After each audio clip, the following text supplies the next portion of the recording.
Колониальная политика царской России и обострение внутренних классовых противоречий в конце XVIII века обусловили тот социальный протест, который вылился в движение горцев под предводительством Мансура. Считается, что годом рождения Мансура был 1760, то есть на момент начала движения ему было 25 лет. Был, говорит, очень такой исключительно добродушный, доброжелательный. Всю милостыню, которую приносили ему, все это он раздавал бедным, неимущим. Удивление вызывает то, как удалось столь молодому человеку стать инициатором народного движения в масштабах всего Северного Кавказа. Ну, его описывают, что он очень был статный, красивый, представительный такой, высокий очень, примет. Красивое телосложение, речь у него была как ораторская. Говорил, он просто завораживал людей. Родился Мансур в ауле Алды, в наши дни это часть города Грозного. До 1944 года аул был на месте сегодняшнего поселка Черноречья и имел еще второе название – Буханюрт. Однако в XVIII веке Алды находились западнее, ныне это территория Гойтинского водозабора. На территории объекта в густых лесах затерялось кладбище эпохи Мансура. Древние могильные плиты с надписями и без, кладбище тянется сотни метров. Потомков ни Мансур, ни двое его старших братьев не оставили. Две дочери и сын у Шурмы умерли, не достигнув зрелого возраста. Однако потомки младшего брата имама по имени Гамболат, Яхьяевы, Абдулкадыровы и Умар Хаджиевы живут в Алдахе сегодня. Мансур был из тейпа Элистанжой, его настоящее имя Ушурма, а Мансуром себя назвал или сам имам, или сторонники. В переводе с арабского это имя означает «победитель», ведь начало его деятельности было блистательным.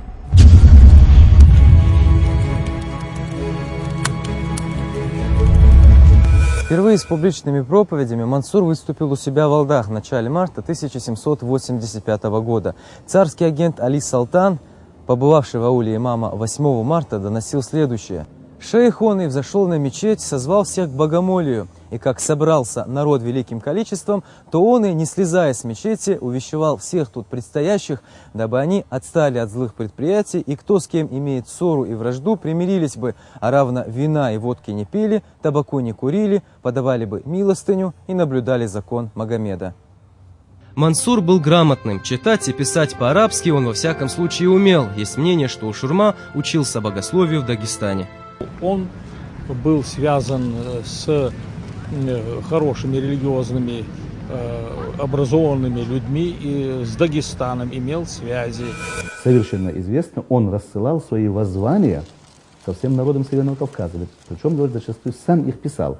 То есть он был образованным человеком, во всяком случае грамотным человеком, который читал, писал на арабском языке и читал Коран. И он пришел к выводу, что вся беда происходит от того, что чеченцы, да и другие народы Северного Кавказа еще недостаточно глубокие мусульмане.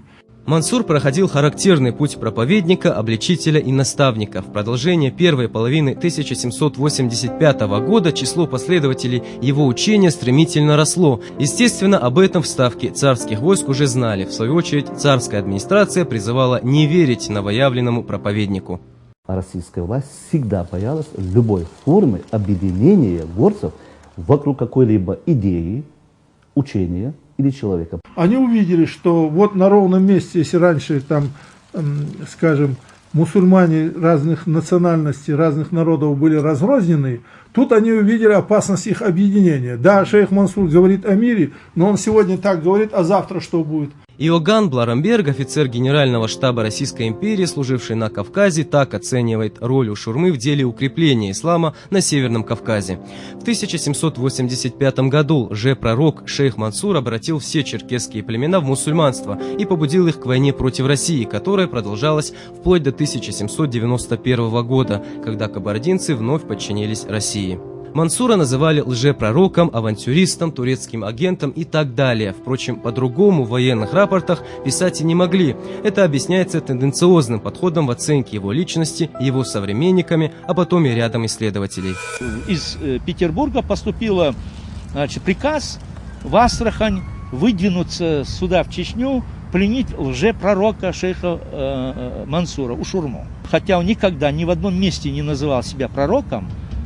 Он имел определенные контакты и до этого с турецкими представителями, но никогда не ставил вопрос о подчинении, скажем, Северного Кавказа, в том числе и Чечни, Турции. Примеров, когда как тот или иной руководитель народного движения устанавливал контакты и пытался получить помощь от третьей стороны, в истории очень много. Население равнинной Чечни и ряда горских обществ исповедовало ислам задолго до Мансура, в той же Кабарде и тем более в Дагестане. Примечательно, что согласно донесению агента Али Салтана, мечеть в Алдах уже была. Другое дело, что соблюдение тех или иных предписаний религии оставляло желать лучшего. После проповедей шейха Мансура наступили такие времена, когда люди стали прощать друг другу обиды, кровную месть. Он прекрасно понимал, надо отказаться от кровной мести, потому что она мешает объединению людей. Шейх Мансур сам простил своего кровника, своей матери. Заставил свою мать простить кровнику. И даже описывают очевидцы, что если человек находил на дороге кошелек с деньгами, если раньше воровали, то тут он на какие-то палку вывешивал, чтобы настолько проникся проповедям Ушурмы, шейха Мансура. Исследователи считают, что проповеди Ушурмы были направлены исключительно на духовную сторону. Антироссийских военных лозунгов в них не было. Шейх Мансур появился на исторической сцене Чечни не как воин, не как мюрид, призывающий Газавату, а как проповедник, как суфий, призывавший людей, чеченцев, к нравственному, духовному самосовершенству. Но его проповеди почему-то оказали огромное воздействие, какие не могли оказать проповеди других шейхов, других мул и хаджиев.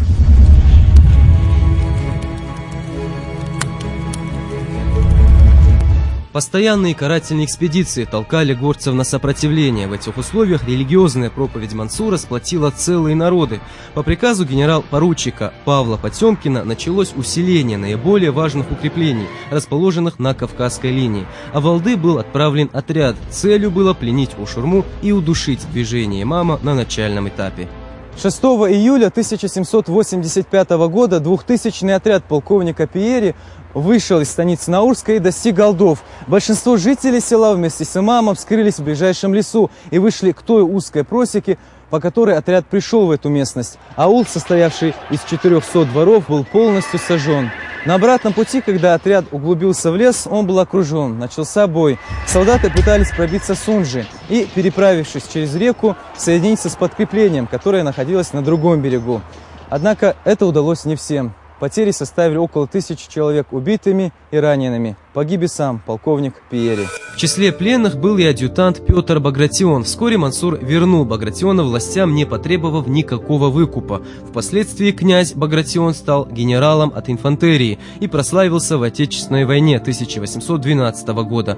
В Алдынском сражении был убит старший брат Мансура Епал. Если верить рапорту генерал-поручика Павла Потемкина, горцы потеряли более 300 человек убитыми. Первая победа укрепила авторитет Мансура. Сторонники имама требовали ответного удара. Однако сам Мансур не хотел вести эту неравную войну. Согласно полевым данным, после сожжения Алдов в Чечен-Ауле состоялся сход старейшин, на котором было принято решение перейти в наступление. А во главе всего этого предприятия был назначен Мансур. С тех пор Мансур не просто религиозный проповедник, но и военно-политический лидер. Торопясь развить военный успех, неделю спустя после Алдынского сражения Мансур во главе 5000-го войска двинулся на Кизляр, главную цитадель имперского могущества на северо-восточном Кавказе. За неделю у него набралось 5000-е войско. Это небывалый случай, чтобы за такой короткий срок набиралось вот такое войско. Перед пушками войско оказалось бессильным, но был захвачен Каргинский редут в 5 верстах от Кизляра. Со всех аулов стали стекаться к нему люди, призывать к ответному действию чеченцев, и он был вовлечен в вот эту вот военно-политическую ситуацию. До первого столкновения с царскими войсками, с войсками полковника Пиери, никаких антиколониальных действий со стороны Мансура не проявлялось. Но он все время призывал: попробуйте решить дело миром. не выходите против России. Эти документы есть, но почему-то на них закрывают глаза. Может быть, Мансур и остался бы чисто религиозным реформатором, который пытался очистить души людей, восстановить первоначальный ислам. Но его заставили взяться на оружие. За оружие первыми против чеченцев пошла именно царская военная власть. Восставших поддержали многие адыгские племена, и 29 июля 1985 года Мансур попытался овладеть укреплением Григориполис, но безуспешно. В августе Кизляром, и снова неудача. Это была вторая и последняя попытка взятия Кизляра. В Чечне у Мансура уже были противники. Согласно полевым данным, более 60 человек клятвенно обещали царской администрации в случае первой возможности оказать содействие в поимке имама. Это и было одной из причин, почему имам покинул Чечню. Перед уходом Мансур якобы сказал своим родным и соратникам, что по дороге он будет пленен идущей для его поимки экспедиции, но в ту же ночь освободится из плена, что согласно преданиям и произошло. Единственное, что они увидели, это большую дыру, ну тогда были глинобитные помещения, они увидели разобранный потолок частично. Я много думал о том, почему этот факт не отражен в исторических архивах.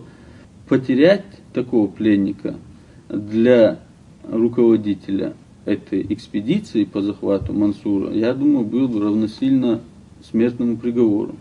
30 октября 1785 года 6-тысячный отряд Мансура находится в Кабарде, где сталкивается с отрядами полковника Нагеля.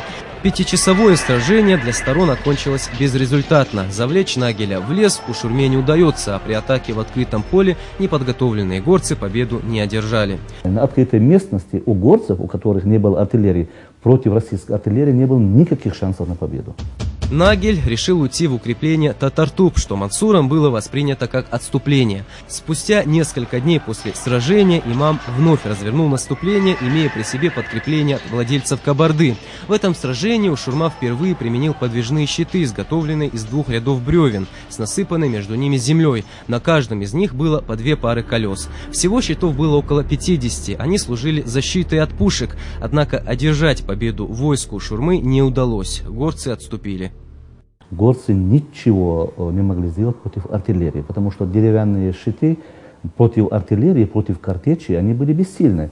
В начале русско-турецкой войны в 1787 году Мансур находился на северо-западном Кавказе, на Черноморском побережье которого Россия еще не утвердилась. С одной стороны бунтующие адыги, с другой турки. С целью упреждения наступления горцев на линию царские войска нанесли превентивный удар. С обеих сторон было по 8 тысяч человек. 20, 21 и 22 сентября произошло 3 сражения, одно за другим, в которых горцы потерпели поражение, а близлежащие села в наказание были сожжены. В целом, рапорты военных пестрят сообщениями о победах. Если верить этим докладным, то Мансур одержал победу лишь в 2 случаях – под Алдами и взяв Каргинский редут. Это так описывают. Если поражения одни были бы, оно быстро закончилось. Далеко было не так все просто. Поражение он терпел, но и наносил очень сильные удары. И все время переводил войну с одного фронта на другой, с одного фланга на другой. Он очень прекрасно, хотя и изображает поражение, военной способности показал здесь. В середине 1790 года, вернувшись в Чечню, имам попытался поднять людей для нападения на Кизляр. Старания у Шурмы оказались безуспешны, и он ушел в Анапу, бывшей тогда частью Османской империи. Оттуда он еще не раз обращался к народам Северного Кавказа с призывом к активным действиям. 22 июня 1791 года генерал-фельдмаршал Гудович овладел Анапой. О том, при каких обстоятельствах Мансур попал в плен, по сей день нет единого мнения.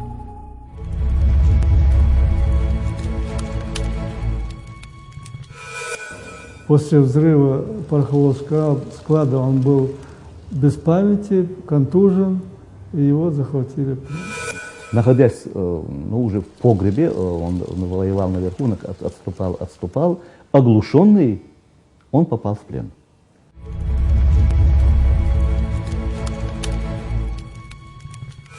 Генерал Гудович послал одного из своих офицеров. Вот если не сдадутся они, погреб, подвал, где они находились, будет взорван. И после этого шейх Мансур сдался. Пороховой погреб он ушел и оттуда продолжал биться. И тогда российские войска сказали, что остатки защитников, которые ушли с шейхом Мансуром, взорвут, поднимут на воздух. И тогда шейх Мансур, чтобы не гибли люди, сдался.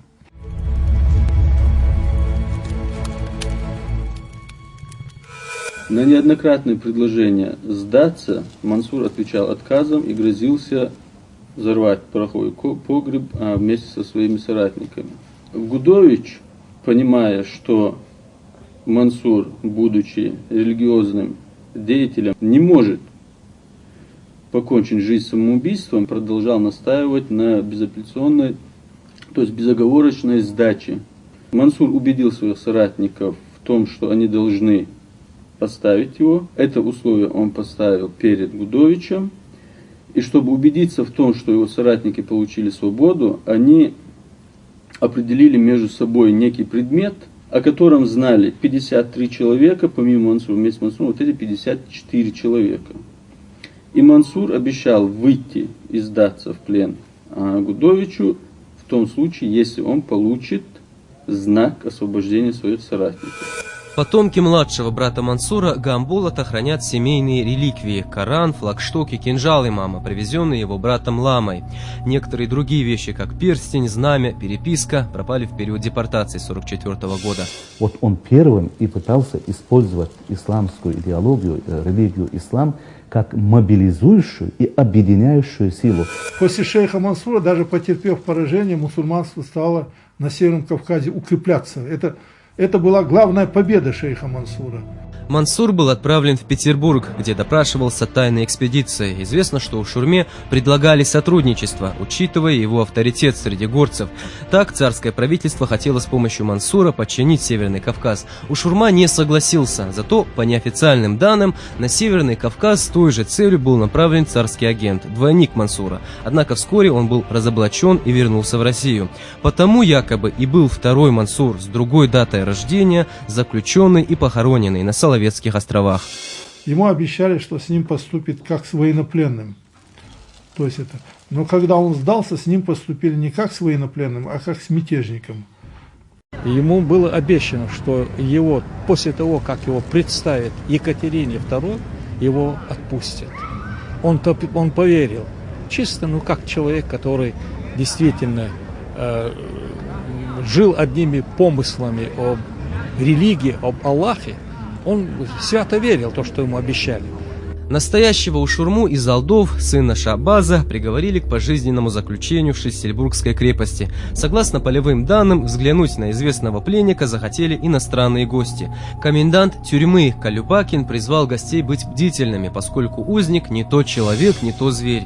Желая доказать сказанное, он через окошко просунул в камеру яблоко. Узник взял его, разделил на 4 части, 2 из которых предложил посетителям. Одну положил на окно, где сидели птицы, 4-ю часть отложил для себя, после чего снова присел. И вот эта легенда, на мой взгляд, лишний раз подчеркивает, каким духом самообладания был наделен этот человек.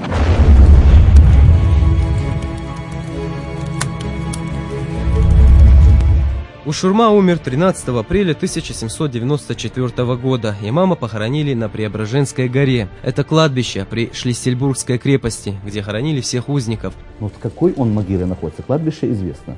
Вот в какой могиле он находится, это неизвестно. Уроком этого периода стало то, что урока из него никто так и не извлек. Это была прелюдия к другой, более кровавой войне, конца которой не мог предугадать никто.